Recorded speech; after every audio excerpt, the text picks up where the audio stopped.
take control of the world. He will establish a new world order. He will destroy all who resist him. He will invade many nations. He will make a 7-year peace treaty with the Jews. He will conquer Israel and massacre the Jews.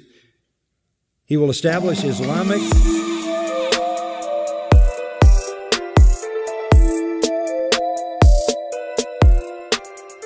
Let me summarize. The Mahdi will be a messianic figure. He will be a descendant of Muhammad. He will be an unparalleled, unequaled leader.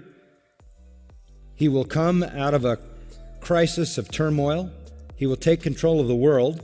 He will establish a new world order. He will destroy all who resist him. He will invade many nations. He will make a 7-year peace treaty with the Jews. He will conquer Israel and massacre the Jews. He will establish Islamic world headquarters at Jerusalem. He will rule for 7 years, establish Islam as the only religion. He will come on a white horse with supernatural power.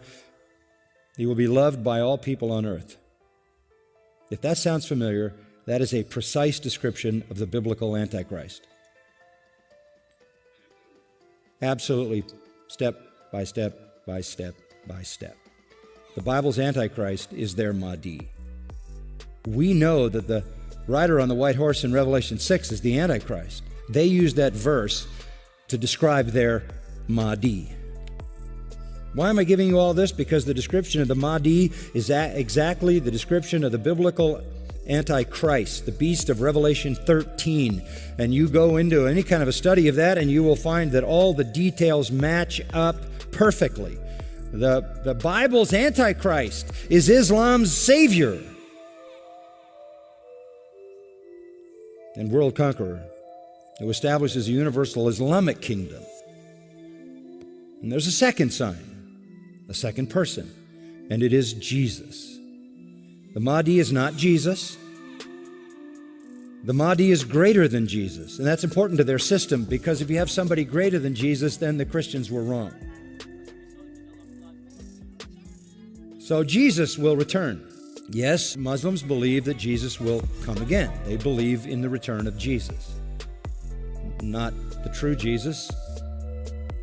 The Jesus of Islam, not God, didn't die, didn't rise, didn't provide a sacrifice for sin, but he does return. He's a prophet, and he comes back, and he has one purpose when he comes back, and that is to assist and aid the Mahdi. He returns, listen to this, as a radical Muslim. He comes back as a radical Muslim. He will arrive, by the way, at a minaret near Damascus. And he will come back holding the wings of 2 angels who flew him down to meet the gathering army of the Mahdi in the east, the army of the black flags. Jesus, when he comes back, will pray to the Mahdi, who is greater than he. He will acknowledge the Mahdi as his Lord. He will make a pilgrimage to Mecca.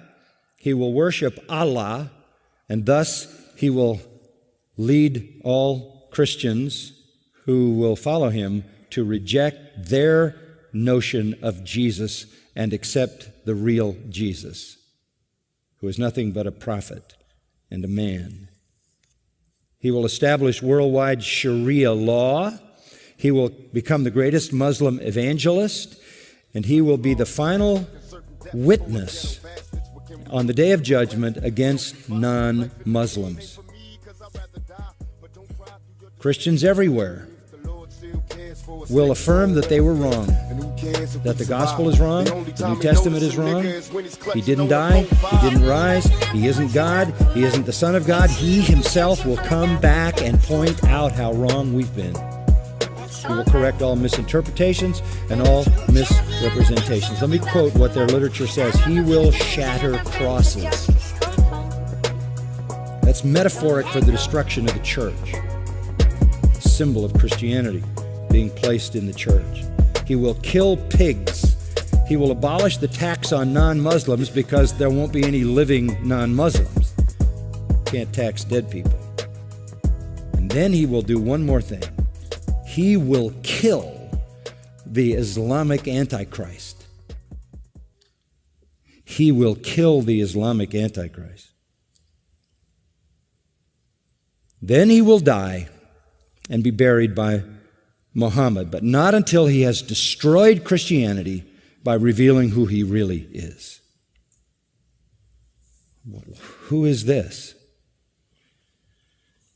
You compare what he does to the false prophet in the book of Revelation, chapter 13, 16, 19, 20 refer to the beasts coming out of the earth, the false prophet, who aids and abets the Antichrist. He is, as the Mahdi is the exact replica of the Antichrist, the Jesus prophet in Islam is the exact parallel to the false prophet who aids and abets the Antichrist. One of their writings says he espouses the cause of the Mahdi. He is the Mahdi's executioner. He is the Mahdi's enforcer. He is the Mahdi's prophet. And it is he who kills the Antichrist. Now that leads me to the third person. The Antichrist will show up. The Muslims call him Dajjal. He is the great deceiver. He comes to earth on a mule,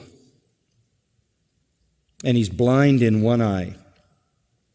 He is an infidel. He is a false miracle worker, this Antichrist, this Islamic Antichrist. But you know who he claims to be? He claims to be Jesus, the Son of God. He claims to be deity. He will attempt to stop the Mahdi and the true Jesus, but the true Jesus will slaughter him. This is their view of the true Christ. Our Jesus is their Antichrist. Our Antichrist is their Redeemer. It is a satanic counterfeit that is in complete reverse. The army, this is a quote, the army of Satan will be led by a person who will claim to be Jesus Christ. There will be a great battle. The Muslim Jesus will fight the false Jesus and kill him and establish Islam forever. The truth is, the true Jesus will destroy the Antichrist and the false prophet and establish his kingdom forever. This is Satan's complete counterfeit.